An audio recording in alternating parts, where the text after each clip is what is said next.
It was a crisp February afternoon when the doctor gave me the news. Terminal cancer. A year at most, he said. The words hung in the air, cold and final. I tried to stay composed, to be practical, but my hands were shaking. You can't really prepare for something like this, no matter how many years you've spent building a life. Before we continue, please subscribe to the channel and tell us where you're listening from. He spoke about treatments, about options, but I barely heard him. I wasn't thinking about survival or fighting. It was too late for that.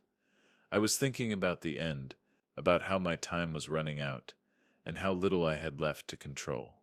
What made it worse wasn't the diagnosis itself, it was what came after. For months I'd been feeling a shift in Daniel. My son, the one person I thought would carry on the family name and legacy, had been distant. At first I chalked it up to his busy life, the demands of his career, but then something more subtle started happening.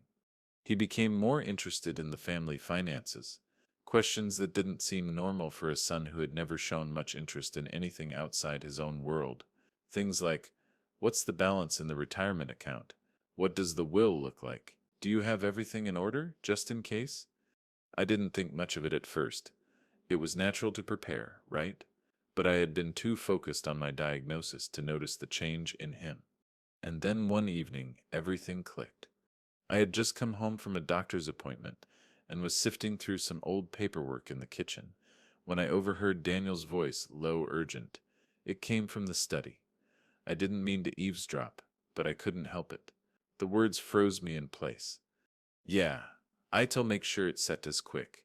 Get him to sign the papers, and then it's set as just a matter of waiting. Once the will set is in place, the money set is ours. The floor dropped out from under me. I didn't want to believe it. I wanted to ignore it, to convince myself I had misheard. But the reality hit hard and fast. Daniel, my son, the one I thought I could trust, was planning my death. Not for a moment's grief, not for closure, but for the inheritance. Before I could even process what I'd heard, my mind started connecting the dots. The strange transfers from my bank account to his hundreds of thousands of dollars, money that I hadn't authorized. The way he'd pushed me to finalize the will while I was barely able to focus. The increasing focus on the family estate, on things I had always assumed would just be his. I had trusted him. I had loved him, but now I wasn't sure I even knew him. I couldn't just let this go. I had to do something. But what? How do you confront your own son when the truth is this twisted? I started pulling together evidence, bank statements, medical records, anything I could find to confirm what I feared. The more I dug, the worse it got. There were large transfers from my accounts to his in the months before my diagnosis. A recording I found, his voice, discussing how to speed up my death with his lawyer. I wasn't just a father to him anymore. I was a problem to be removed. I had been so blinded by love, by the belief that Daniel was the man I raised him to be, but I was wrong. I had been a fool. As the days went on, my mind grew clearer. I wasn't going to sit back and wait for him to finish what he'd started. I wasn't going to die quietly in a hospital bed while Daniel walked away with everything. If he thought I wouldn't fight back, he was in for a rude awakening. I wasn't just going to confront him. I was going to outsmart him, outmaneuver him. Every single step of this would be methodical, calculated. I'd get the justice I deserved. And if Daniel thought he could inherit my legacy by taking my life, he was about to learn that some things can't be stolen, not without a cost. By mid-March, the reality of my situation hit harder than the diagnosis itself. The betrayal was no longer a suspicion, it was a certainty. I couldn't escape it. Every corner of my life, every moment with Daniel, was tainted by the thought that he was planning to destroy me, all for the sake of an inheritance he had no right to. I wasn't just heartbroken, I was furious. I had worked my entire life to build something, something I thought would be passed down. But now it felt like the one thing I'd fought for, the one thing I'd cared about most, was slipping through my fingers. And my son, my flesh and blood, was behind it. I spent hours going through my records, my finances, and my medical reports. Every day felt like I was walking through a fog, piecing together bits of evidence like a detective on a case I never thought I'd be involved in. The bank statements were damning, In the months before my diagnosis, I'd made several large transfers to Daniel's account, money I hadn't authorized. At first, I thought maybe I had made the transactions during a lapse in memory. But no, there it was, plain as day, a pattern I couldn't ignore. I found the recording next. I had installed a voice recorder on my laptop, just a precaution, thinking it might help with legal matters in the future. I'd forgotten about it, but the day I found it again, it felt like fate. The recording was clear. Daniel and his lawyer discussing my death as if it were a business transaction. "We can set wait too long," Daniel Sepp's voice said. "Once he Sepp's gone, it's Sepp's ours. The house, the money, everything. Just need to finalize the will." The words hit me like a punch to the gut. Every breath I took felt heavier as the realization sank deeper. He wasn't just manipulating me. He was planning my murder, trying to make it look like a natural death so he could get away with it. I couldn't just let this go. I couldn't let him win. I reached out to Emma, my old friend and legal confidant, for help. She was horrified when I told her what I'd discovered. We'd worked together for years, and though she wasn't exactly a fan of my son, this was a different level of betrayal. She wanted to call the police, to go straight to the authorities, but I wasn't ready. Not yet. I needed to be sure. I needed to make sure Daniel wouldn't get away with this. So we devised a plan. A dangerous one, but one that would expose everything. Emma would help me secure legal documents. New revisions of my will with a clause that would prevent Daniel from inheriting a single cent if he was found guilty of foul play. I began staging my decline, drifting in and out of consciousness, letting my health deteriorate, feeding into the narrative that I was on the verge of death. I had to make Daniel believe that his plan was working. He had to think he was about to inherit everything. But I wasn't going to die quietly. I enlisted John, a retired detective I knew from my days in the legal field, to dig deeper. He started trailing Daniel, gathering evidence that could confirm my worst suspicions.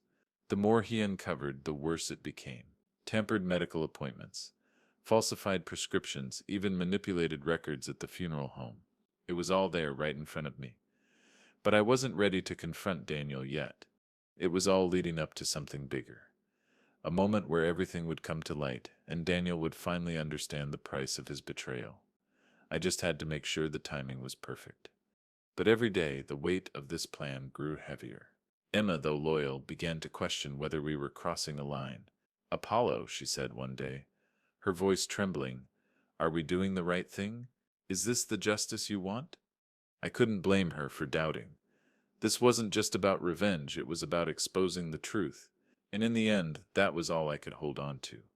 I needed to confront Daniel, but not just as a father. No, I needed to confront him as someone who had been betrayed, someone who had lost everything he thought was sacred. And if there was any justice in the world, it would come from the truth. By April, I had a clear plan. Something that would expose Daniel for the manipulative, greedy man he had become. It wasn't just about confronting him. It was about making sure he couldn't escape the consequences of his actions. It had to be methodical. I had to outthink him, make sure he believed he was winning until it was too late. I wasn't sure how I could keep up the facade of my declining health for much longer, but I had no choice. Daniel was already preparing for the inevitable. He was checking in with the funeral home, making sure everything was in order for my death. I could almost picture him, so sure of himself, thinking he had won. I reached out to Emma. She was a brilliant lawyer, but this was darker than anything she had ever dealt with. "Are you sure about this?" she asked. Her voice strained over the phone. I could hear the hesitation. I knew she didn't like what we were doing, but she was in this now, and there was no turning back. "I'm sure," I replied, though my voice shook slightly. "He seems going to think I am some helpless old man, slipping away into the night. But when the time comes, he seems to see who he seems really dealing with." We started finalizing the legal documents. Emma helped me write up a new will, one with a clause that would nullify Daniel's inheritance if he was found guilty of any foul play in my death. It was a small but crucial detail. I didn't want him to get away with anything. If I was going to die, I wanted him to be exposed for the man he really was. But we needed more than just legal documents. We needed undeniable proof, and that's where John came in. I knew John from years of legal cases. He was a retired detective who had a knack for uncovering things people wanted hidden. I told him everything, and he was as horrified as Emma had been. But he understood what was at stake. John started digging into Daniel's life, following him, pulling strings in places I couldn't. What he found was even worse than I expected. Daniel had been manipulating my medical care for months. He had changed my prescriptions without my knowledge, redirecting funds meant for my care into his own pockets. It was all meticulously planned. The more John uncovered, the more it became clear Daniel was taking advantage of my sickness to hasten my death. He'd been feeding the doctors false information, making sure they didn't intervene when his plan moved forward. I couldn't ignore it anymore, but I still wasn't ready to confront him. Not yet. I wasn't just preparing to die. I was preparing to take back control of my own fate. I had been a lawyer for over 40 years, and I knew how to navigate a system, how to play the game. But this time, it wasn't about contracts or settlements. It was about ensuring my legacy, about making sure Daniel didn't walk away with what didn't belong to him. I kept up the charade, slipping in and out of consciousness, barely able to move. But behind the scenes, I was doing everything I could to ensure that when the moment came, the world would know the truth. I was working in silence, like a shadow in the dark, pulling the strings of my own fate. The final pieces were falling into place. The fake funeral arrangements were almost complete. Daniel was so wrapped up in his plans that he hadn't noticed how carefully we had orchestrated everything. I wasn't going to die quietly. I wasn't going to let him inherit my life's work without facing the consequences. But there was one final piece of the puzzle. The will, the clause I had added, would ensure that Daniel wouldn't get a cent if he was involved in my death. It wasn't just about money. It was about justice, about ensuring that even in death I could still fight for what was mine. The tension between Emma and I was growing. She had helped me in ways she wasn't proud of, but I could see the doubt in her eyes. She was beginning to wonder if we were going too far, if the lines between justice and revenge were becoming too blurred. She didn't understand yet, didn't see how far I had been pushed. I had to remind myself why I was doing this. Daniel had crossed a line. He had been planning my death, manipulating my health, all for the sake of greed. This wasn't just revenge. It was a fight for my dignity, for my legacy. I had spent my life building something, and I wasn't going to let him take it. And soon Daniel would understand that. He would understand that this wasn't about wealth. It was about justice, about exposing the truth, no matter the cost. The day had finally arrived. October 2024, the moment I had been preparing for, the moment where everything would come to light. It wasn't just the funeral, it was the beginning of my final act of justice, the final step in a plan that had been brewing for over a year. I had spent months setting up this elaborate charade, letting Daniel believe I was slipping away. But today everything would change. I had become a ghost in my own life, fading in and out of consciousness, barely present in the house that had once been my sanctuary. Daniel had taken full control of the arrangements, of course. He was acting the part of the grieving son, choosing the casket, the flowers, the funeral home. I had to give him credit. He was good at playing the role of the heartbroken heir, but he was too focused on his prize to see the trap I was setting. Emma had helped me finalize the last details of my will. It was done. Daniel would be left with nothing. Nothing except the evidence of his greed and manipulation. I had included the clause that would disinherit him if he was involved in any way with my death. I had thought about it long and hard before making that decision. It wasn't just about the money. It was about making sure that in the end Daniel would pay for what he had done. And yet, as the funeral day approached, doubt began to creep into my mind. Was I doing the right thing? Was this really justice, or was I simply using revenge as a mask for my pain? Emma's unease was palpable. She had been there every step of the way, but today I saw something different in her eyes. A flicker of regret, maybe even fear. "Apollo, are you sure about this?" she asked. Her voice barely above a whisper. "This could ruin you. It could ruin everything. What if he's still your son, no matter what he's done?" I couldn't answer her. Not with words. All I could do was look at the evidence, the recordings, the photos of Daniel at the funeral home. The bank transfers, the altered medical records. What I had once believed to be my family had become a lie. And Daniel, my son, had betrayed me in the most heartless way possible. But still, I didn't answer Emma. Because the truth was clear in my mind. He had crossed a line, and I wasn't going to let him get away with it. The funeral home was a cold, sterile place, but I had to admit the preparations were perfect. Daniel was a man of detail, of precision. But what he didn't know was that his every move was being watched. John had been discreet, gathering information, making sure we had everything we needed. He was waiting in the wings, ready for the moment to come.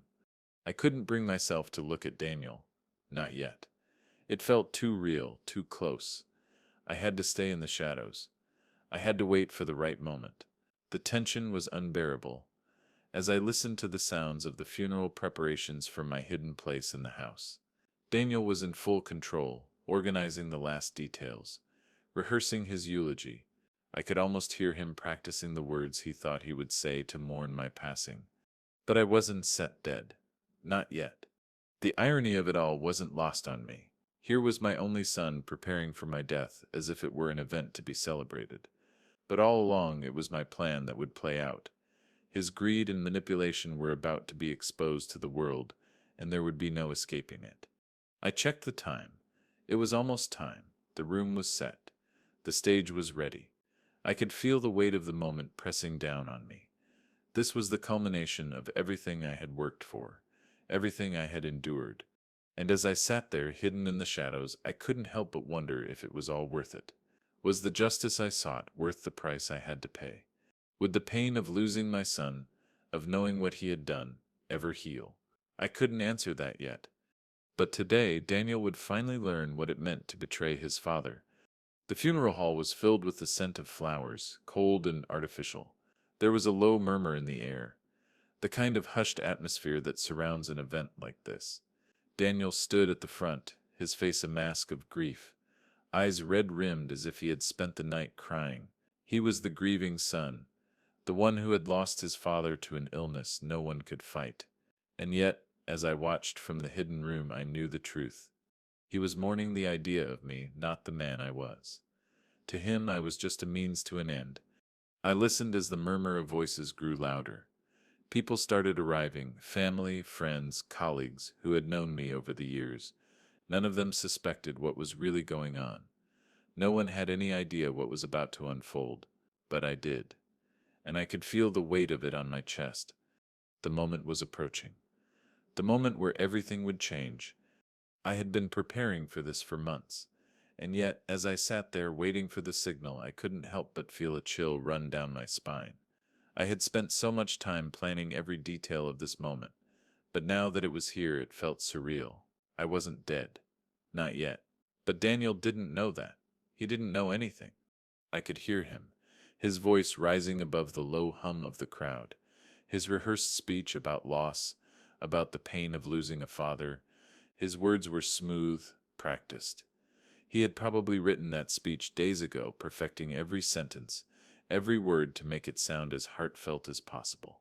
It sickened me. He was playing the role, pretending to mourn, pretending to feel something he had never felt. But I wasn't fooled.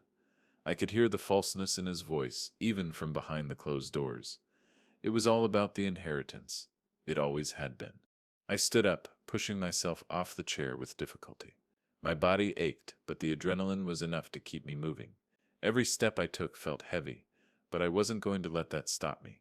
The moment was too important. This was my final act, the culmination of everything I had worked for, everything I had planned. The doors to the room were closed, but they didn't matter. The only thing that mattered now was the confrontation. The plan I had set in motion was finally about to pay off. I pushed the door open with as much force as I could muster. The room fell silent. Daniel froze mid-sentence, his mouth hanging open, eyes wide in shock. His words died in his throat. He looked like he had seen a ghost, and in a way I suppose he had. For a moment there was nothing but the stunned silence of the room. Everyone turned to look at me. I was standing there, alive, breathing, not the frail, dying man Daniel had been expecting. His face went pale, his eyes darting back and forth as he tried to process what was happening. He stumbled back as though trying to find some way to explain what he was seeing, but there was no explanation. Dad. Daniel's voice was barely a whisper, hoarse with disbelief. I didn't answer him right away. I stepped forward, slowly, deliberately. Every eye in the room was on me. The weight of the moment was suffocating, but I didn't care. Not anymore. I pulled out the evidence, bank statements, photos, recordings of him discussing my death, even the fake funeral arrangements. I laid it all on the table, letting the weight of the truth hit the room. This, I said, my voice steady, despite the chaos unfolding in my chest, is what Yusef done. Yusef betrayed me, and you thought you could get away with it. Daniel looked like he wanted to run, but he was paralyzed, rooted to the spot. The room remained silent as I turned to the others, the guests who had gathered, all of them witnesses to this moment. I've been dying for a year, haven't I continued, my voice growing louder now. But Daniel has been planning my death from the very beginning. And now, I said, I'm here, alive, to make sure he faces the consequences. A murmur of disbelief swept through the room as the police, who had been waiting outside, made their entrance. They stepped forward, approaching Daniel as I watched. My heart a strange mix of triumph and sorrow. The officers didn't say much. They didn't need to. The evidence spoke for itself. Daniel's face crumpled as he realized there was no escape, no way out of the web of lies he had spun. He didn't even fight back when they handcuffed him, too stunned, too humiliated to put up a defense. And as the police led him away, I couldn't help but wonder what would have happened if I had just let it go, if I had stayed silent. But I knew the answer: nothing. Nothing would have happened. Daniel would have taken everything from me, and I couldn't let that happen. The room was silent again, the shock still hanging in the air like a cloud. I felt every emotion hitting me at once: relief, sorrow, anger, but most of all a strange sense of finality. The battle had been won, justice had been served. But in the quiet aftermath, I couldn't help but wonder, was it worth it? Was the price of revenge too high? The aftermath of that moment in the funeral hall was a blur, but one thing was clear. Daniel's world was collapsing. I watched from a distance as the police led him away, his face a mask of disbelief. His shoulders sagged and his hands were cuffed behind his back, but it wasn't the physical restraint that had him trembling. It was the weight of everything he had lost. In the weeks that followed, the media latched onto the story like vultures. They were fascinated by the shocking twist of a man walking into his own funeral, but what really grabbed their attention was the reason behind it. Daniel wasn't just facing a crime of passion, he was facing an intricate web of manipulation and conspiracy, a scheme so elaborate it could only come from someone who was determined to take everything he could. The press was relentless, digging into every aspect of Daniel's life, exposing his lies, his greed, and his betrayal. It felt surreal, like watching a nightmare unfold on a screen. The man I had once loved as my son was now the subject of media headlines and gossip, his every move scrutinized. But there was no satisfaction in it. Not for me. Seeing Daniel in handcuffs, being led away in front of the world, didn't feel like a victory. It felt like the inevitable consequence of a man who had lost sight of everything that mattered. Family, honor, love. I didn't care about the media circus. What mattered was that Daniel would pay for his crimes. But even now, as I watched everything unfold, there was an emptiness inside me. What had I really won? I wasn't the only one watching Daniel's downfall. Emma had been with me every step of the way, helping me gather evidence and set the trap. But as the truth came to light, I could see the toll it was taking on her too. She had always been the moral compass, the one who questioned whether we were crossing a line, and now as she watched Daniel's life unravel, she was questioning everything. She called me one evening, her voice heavy with regret. "Apollo, do you ever think about what this has cost us?" she asked. "What about your relationship with Daniel? What about the life you, Stev, lost? He's Stet's, your son. And now he's Stet's gone, forever." I didn't know how to answer her.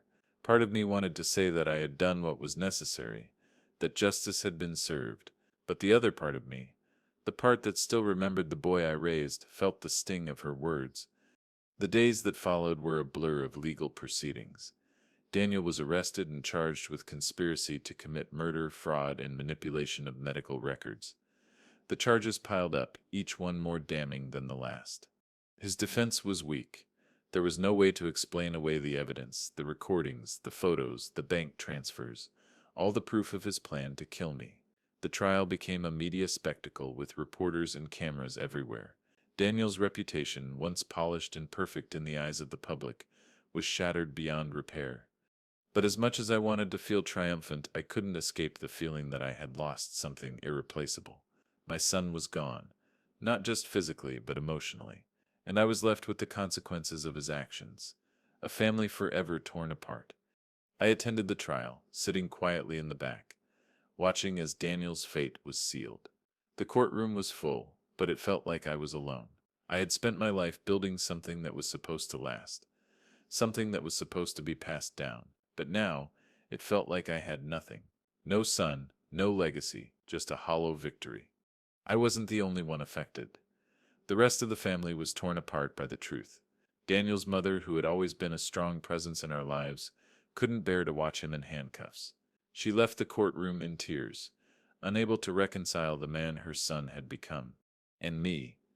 I didn't know what to feel anymore. I had achieved my goal, but the cost was steep. The emptiness inside me was unbearable. I couldn't look at the man I had once raised without seeing the betrayal in his eyes. As the trial continued, the weight of it all grew heavier. I had no idea how to move forward. My legacy had been stolen from me, my family destroyed, and my son, the one person I had trusted most, had betrayed me in the worst way possible. The man who had once been my flesh and blood was now a stranger. The trial was a spectacle. Every day the courtroom was filled with reporters, cameras flashing as they captured every moment of the drama. The public had become obsessed with the story. Apollo, the once powerful corporate lawyer, faked his own death to expose his son's attempt to kill him for the family fortune. The media couldn't get enough of it. They twisted the facts, sensationalized the truth, and made it seem like a plot straight out of a movie. But for me, it wasn't a story. It was my life. I sat at the back of the courtroom, trying to keep my emotions in check as I watched Daniel sit across from me, his face pale, his once confident demeanor now replaced with uncertainty. The man who had plotted my death was now fighting for his freedom. The irony wasn't lost on me. Daniel had believed that by killing me he could inherit everything I had built. But instead he was sitting there surrounded by a sea of evidence, watching it all slip through his fingers. The prosecutor went over the details of the case, laying out the evidence: bank transfers, doctored medical records, recordings of Daniel discussing his plans with his lawyer. I could see the weight of it bearing down on him. His defense team was scrambling, trying to poke holes in the case, but there was nothing they could say that would erase what he had done. And yet, as the trial went on, I couldn't escape the feeling that something was missing. I had spent months preparing for this moment, but now that it was happening, it felt hollow. I had exposed Daniel for the man he was. I had brought him to justice, but it didn't feel like a victory. It felt like the end of something, something I wasn't sure I could ever get back. The courtroom was tense as Daniel's lawyer made his final argument. His words were desperate, almost pleading. "This was a misunderstanding," he said. "Daniel never meant for his father to die. Yes, there were mistakes, but that doesn't make him a murderer. He's just a son who was pushed too far by the pressures of a family that never appreciated him." I wanted to laugh at the absurdity of it all. Daniel's greed had blinded him to the point where he was willing to kill me to get what he thought he deserved. And now he was trying to play the victim. But what struck me most was the look on Daniel's face. He wasn't angry. He wasn't fighting back. He was defeated. The man who had once been so full of confidence, who had thought he could outsmart me, was now a shell of the person I had once known. The prosecutor called me to the stand. As I walked forward, my mind raced. This was the moment. This was where I would finally have my say. I had waited so long for this, had planned it for months. But as I sat down and looked at Daniel, I realized something. It wasn't just about exposing him. It wasn't just about the money, the inheritance, the house. It was about the betrayal. The years I had spent loving and trusting him and how he had thrown it all away. I cleared my throat, the weight of the moment pressing down on me. I've spent my life building something, something I thought would be passed down, something I thought would be a legacy for my family. But instead, I'm sitting here today testifying against my own son. My voice faltered for a moment, but I pushed through. What Daniel did wasn't just an attempt on my life. It was an attempt on everything I believed in. Family, loyalty, trust. He destroyed it all. And for what? A few $1,000,000? The room was silent as I spoke, the weight of my words hanging in the air. Daniel didn't say a word, he just sat there, his eyes focused on the table, unable to meet my gaze. The prosecutor finished the closing arguments, and the jury went out to deliberate. It felt like the longest wait of my life. I sat there replaying the trial in my mind, trying to reconcile what I had done with what I had lost. Yes, Daniel had betrayed me, but the truth was that I had lost something too. I had lost my son. The verdict came back just as I had expected. Guilty, Daniel was convicted on all charges: conspiracy to commit murder, fraud, and tampering with medical records. The judge handed down a lengthy sentence, the kind of sentence that would keep Daniel locked away for years to come. As I sat there listening to the final judgment, I didn't feel relief. I didn't feel triumph. I felt a strange emptiness, a loss that couldn't be filled by anything. Justice had been served, but at what cost? I had won, yes, but I had also lost. The man I had once called my son was now gone from my life forever. The legacy I had worked for, built with my own two hands, was now tainted by betrayal. And in the end, all that was left was a hollow victory. It's strange, isn't it? The way time changes everything. A year ago, I never could have imagined I'd be sitting here alone in the quiet of my home, reflecting on what I had done. I've always been someone who took control, someone who made sure everything went according to plan. But now, as I sit in the aftermath of it all, I realize that no amount of planning could have prepared me for the emptiness that comes with losing someone you once loved. Daniel's trial is over. The verdict is final. He's locked away, facing the consequences of his actions.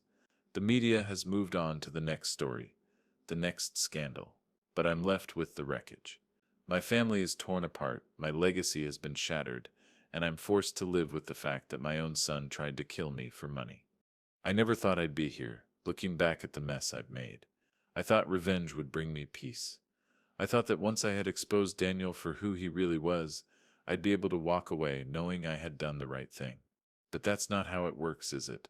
Revenge doesn't give you closure. It just opens up a wound you didn't even know you had. I think about Daniel often. I wonder where his mind is, what he's thinking behind those prison walls. I wonder if he regrets it, if he understands the depth of the damage he caused.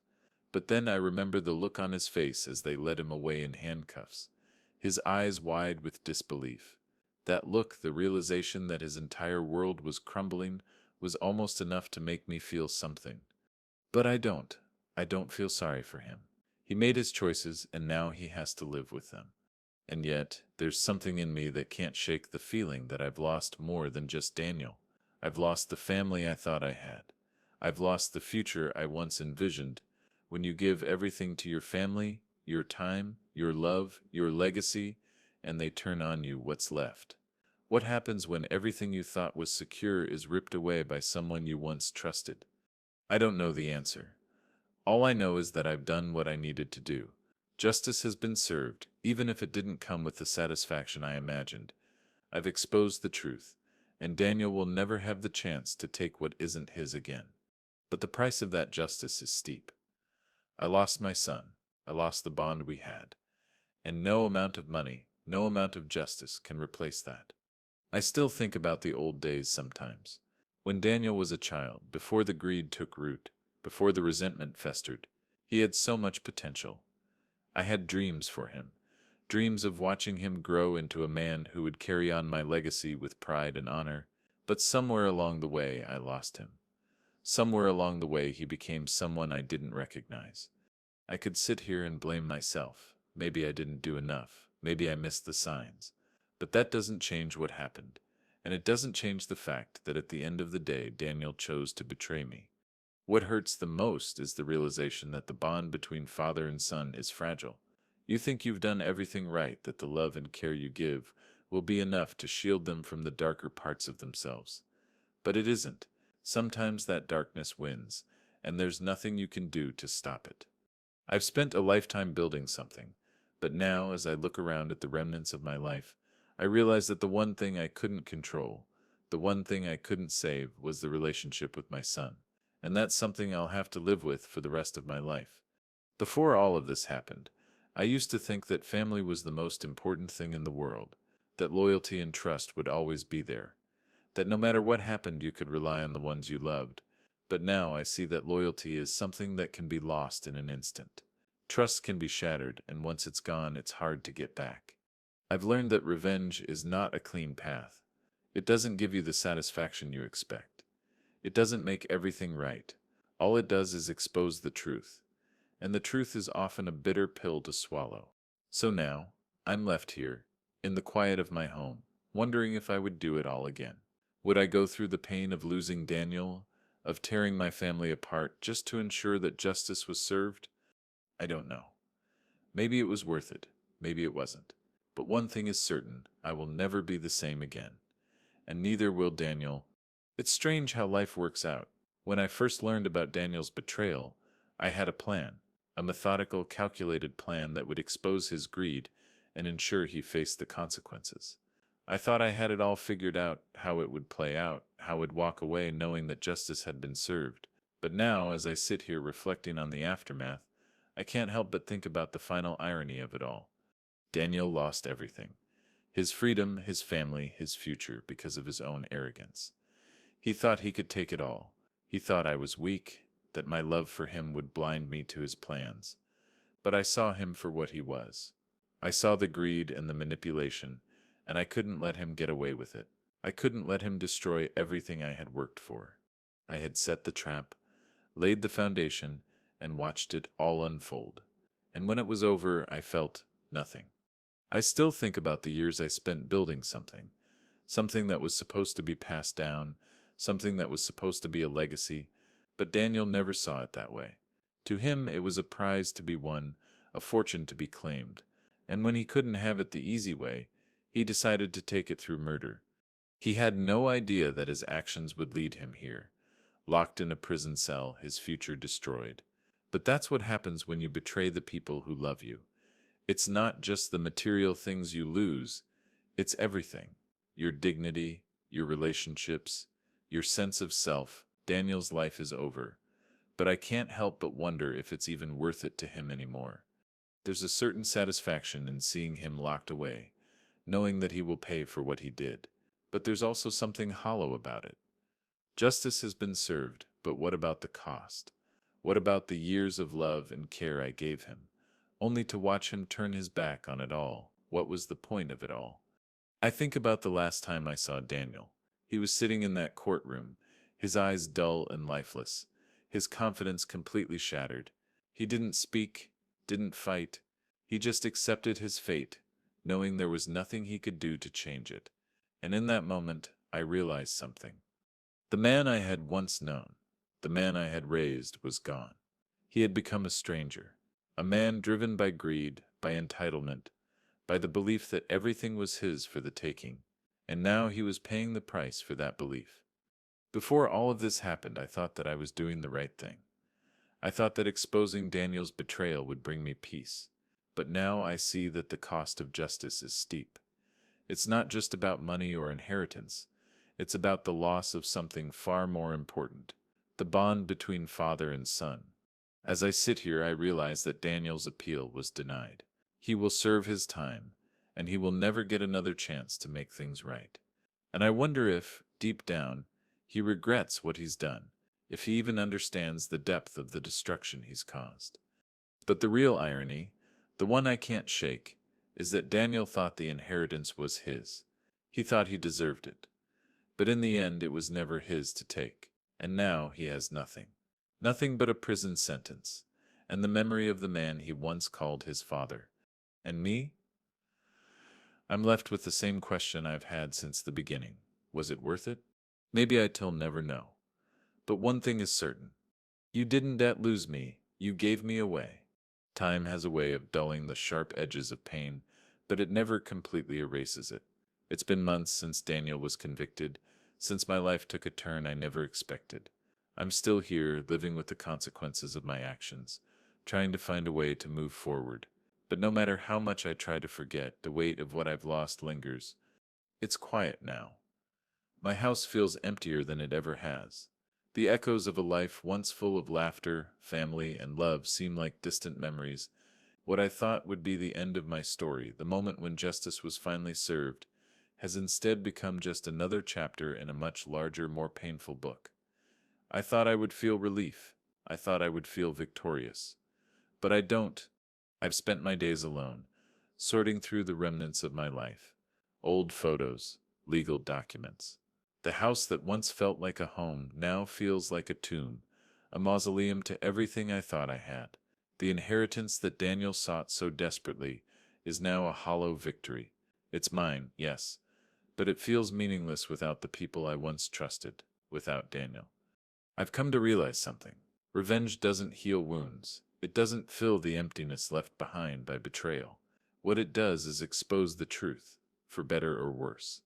And in the end, the truth is that I've lost more than just Daniel. I've lost the family I had, the future I once dreamed of, and no amount of money or justice can bring that back. The courts are over. The press has moved on to their next scandal. Daniel is behind bars paying for what he did. But I don't feel any peace. There's no satisfaction in seeing him locked away. No joy in knowing that justice has been served. In some ways, I feel more empty now than I did when I first discovered his betrayal. I never thought I would say this, but I miss the son I once knew. The boy I raised, the boy I loved, the boy who was supposed to carry on my legacy, who was supposed to be the future of everything I had worked for, but that boy is gone. And in his place is a stranger, a man driven by greed and entitlement. The hardest part of all of this isn't the betrayal. It's the realization that you can never go back. The damage is done. There's no undoing the hurt, no repairing the broken bond between father and son. And no matter how much I wish things were different, they never will be. What I've learned through all of this is that family isn't always what it seems. Loyalty can be shattered in an instant. Trust can be broken, and once it's gone, it's almost impossible to rebuild. It doesn't matter how much love you give, how much care you invest. If someone is willing to betray you for their own gain, nothing can stop them. I think about what my life would have been like if I had never discovered Daniel's plan. If I had died quietly, if he had gotten everything he wanted, but that's not the life I chose. I chose to fight. I chose to expose him. And in the end, I know I made the right decision. I didn't let him win. I didn't let him take everything from me. But that doesn't make it any easier. The cost of justice is high, and the consequences of betrayal are even higher. I've won, yes, but I've lost just as much. I sometimes sit and wonder if Daniel ever realizes what he threw away, if he'll ever understand the depth of the pain he caused. But the truth is, I'll never know. And maybe that's the final lesson in all of this. You can't change the past. You can't undo what's been done. You can only live with the consequences and try to make peace with them. As for me, I'll keep going. I'll keep living. But I'll never forget what happened. I'll never forget the son I lost, or the legacy that was shattered. I'll never forget the price of betrayal. And when I look back on all of this, I'll remember the one thing that kept me going through it all: justice. Not revenge, not the anger, but the need to make things right. And in the end, I can hold on to that even if it costs me everything else.